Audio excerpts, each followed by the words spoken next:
Good afternoon, Packers fans. Aaron Nagler here with your Packers Daily Chat, coming to you live on the CHTV social channels. It is Friday, and I ain't got a whole lot here, man. The Green Bay Packers not making a ton of headlines, other than we do have a report that Matthew Golden, the wide receiver from Texas, has visited 1265 Lombardi as one of the 30 pre-draft visits the Packers are allowed to have.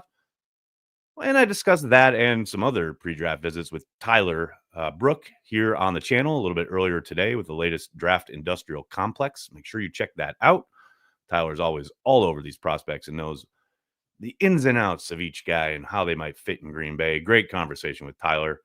But like I said, outside of that, not a ton of news when it comes to the green and gold. I'm early today, so I thank you for joining me early. Those of you who are, I'm sure some folks will miss it because we're an hour earlier than usual due to the fact that it is my oldest daughter's birthday, and I am going to meet her at precisely 5 p.m. because she has very important stuff to do tonight. But she does want to see her old man before she heads out into the Manhattan evening. So I've got to be over there to see her at 5 o'clock. So I thought I'd go a little early because I don't want to punt today on Daily, because the other programming note is that there won't be a Packers Daily on Monday.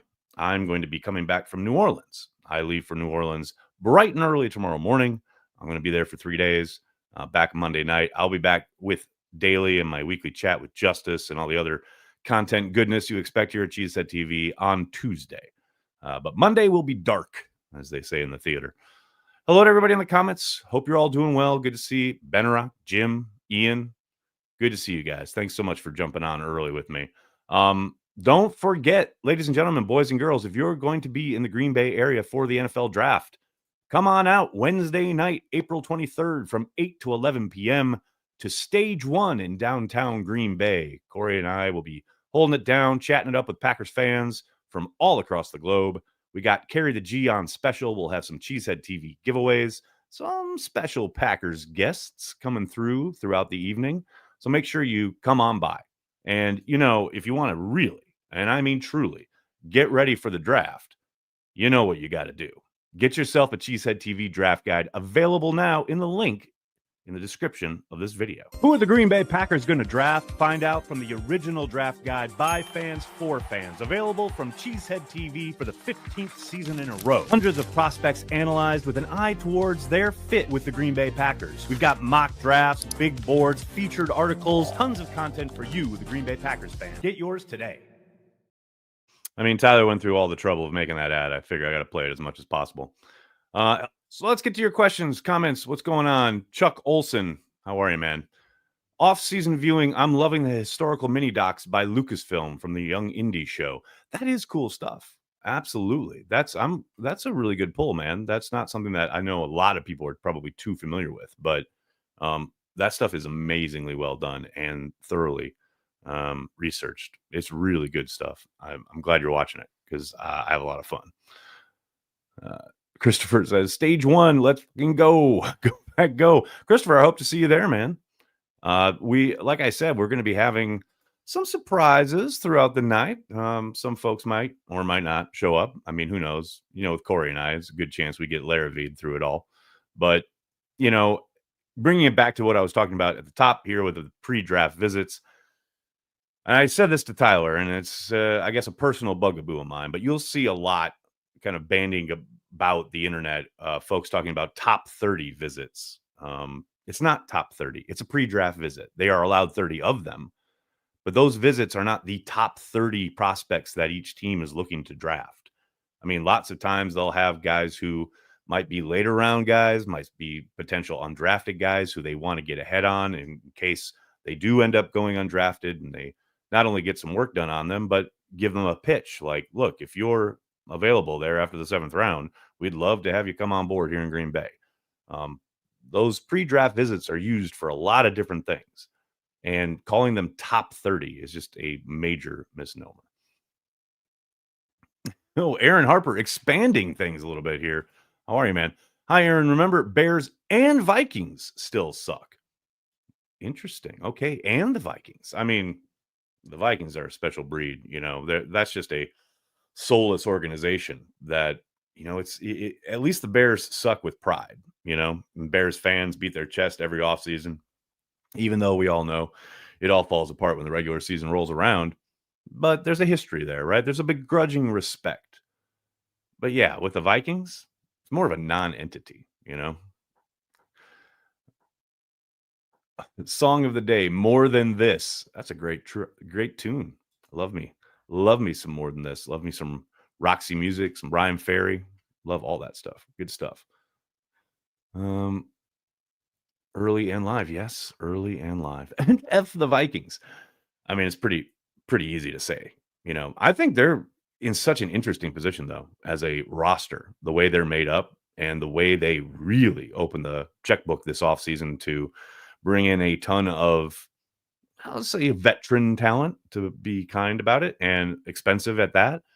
And the fact that, they're kind of turning to a unknown quantity at quarterback, and a kid who has not played in the NFL. It's going to be very interesting if that is the way they end up going. And I know the longer Aaron Rodgers remains out there, the longer that connection is going to be talked about. It's not going away until or unless Rodgers signs with the Steelers finally. JP, shout out Tyler Herrick for calling Bakhtiari out for not believing Dave stands by what he tweeted, only to ironically delete that tweet and go private. JP, I got to be honest, I have no idea what you're talking about. But shout out Tyler Herrick, always. Shout out Tyler Herrick for the work on the video. I have no clue what you're talking about when it comes to Bakhtiari or deleting of tweets. Sounds like I missed some drama. I will say, I'm glad you brought up Twitter because, man, I am not on Twitter nearly as much as I used to be. And I don't think that's a surprise to anyone who's followed me over the years. Obviously, I'm still checking for news and making sure the CHTV content is getting, out there and in the bloodstream, so to speak. But I spend probably as much, if not more, time over on Blue Sky and here on YouTube now than I ever do on Twitter. I think it's just really hard. There are certainly still lots of old friends and connections and people who I've worked with and guys and gals on the beat that I still keep up with on Twitter via X, so to speak. But man, as a place to just hang and have my kind of everyday interactions online, it is just not worth it. That the whole platform has just completely turned into almost unusable dreck. Now, that doesn't mean that you still can't, get your content out there and have a decent discussion with people that you know. But man, there are so many bots and so much just such like crap content.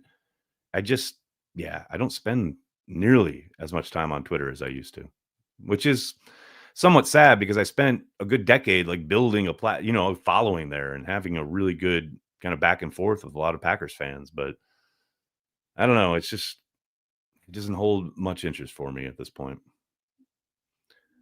Brandy, how are you? Nags, I need a Packers game to watch this weekend. What game should I follow up with? That's a good question. Just a random Packers game, right? I mean, if you want something of recent vintage, go back and rewatch the Seahawks game from this past season. That's a really fun one. If you want something like from back in the day, go watch the late season game against the Browns in Lambeau. I think it was a Monday nighter where Dorsey Levens catches a wheel route in the snow. That's a great game. Dustin, how are you, man? Can't wait to see you all in Green Bay soon this month. Can't wait to dive into the draft guide. Well, thanks for getting the draft guide, man. And yes, cannot wait to be in Green Bay. I got to admit, like, I'm so jazzed about the idea of the draft being in Green Bay. And the fact that we've already started to see the work begin on, the building of the draft stage and the draft footprint itself and the road closures. And now we're getting so close. I am really, really jonesing. And I'll be, like I said earlier, I'll be in New Orleans this weekend, but then I'm back. And then a week from next Wednesday, I leave for Wisconsin. It's so close. I cannot wait. I'm very, very excited. Jim says he gives the Vikings better odds than the Bears with a young QB.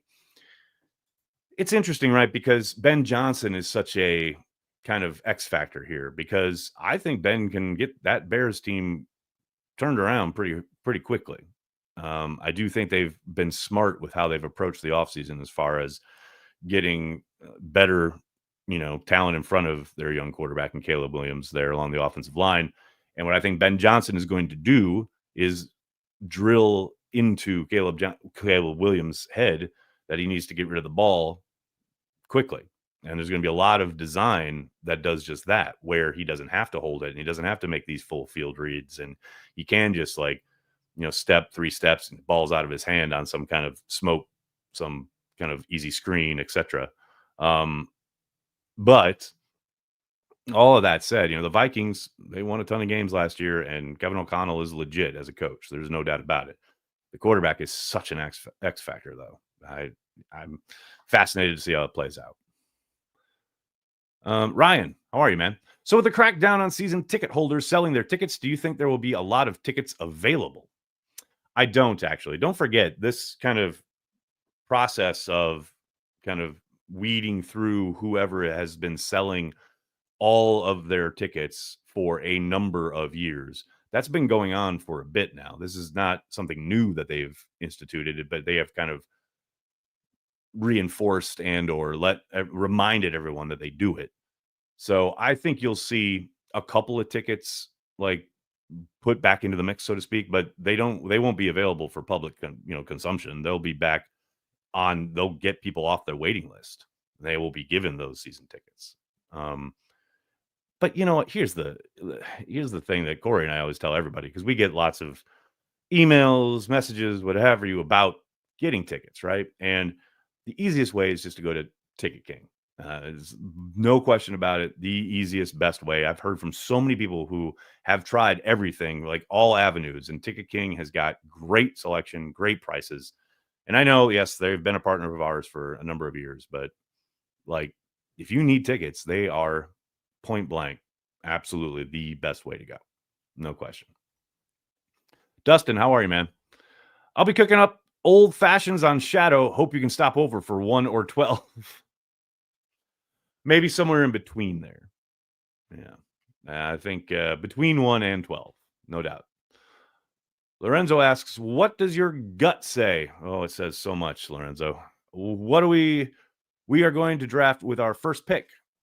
I'm still going to guess a defensive tackle.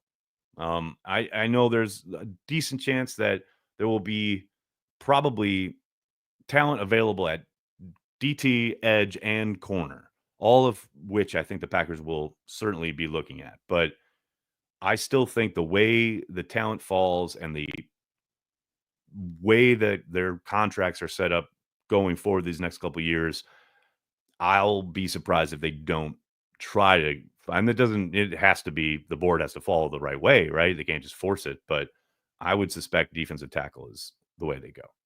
Just my gut, like you said. Stu, happy birthday, Madeline. Where's the birthday dinner tonight, Nags? Oh, I'm not invited to the birthday dinner, sir. We're just meeting for drinks. I get the pre-dinner stuff. Us old fogies, this is a young person's game now. Now she's 24. She wants to hang with her sisters and her friends. So I'll be having actually dinner by myself because Sarah is in the city having dinner with one of her friends. So it's a rare night where Aaron's left to his own devices after I see Madeline for her birthday. Andrew, thank you so much. Remember to like and subscribe to the video. Thank you, sir. I really appreciate that. That is truly greatly appreciated. Got that one. All right, folks, I'm going to have to wrap it up a little early today. I really appreciate everyone hanging out early in the day. I'm going to be back on Tuesday. Like I said, don't forget, no Packers Daily on Monday. So that obviously means that the Packers will make some kind of huge trade. They'll probably trade for Hendrickson on Monday. So get ready for that.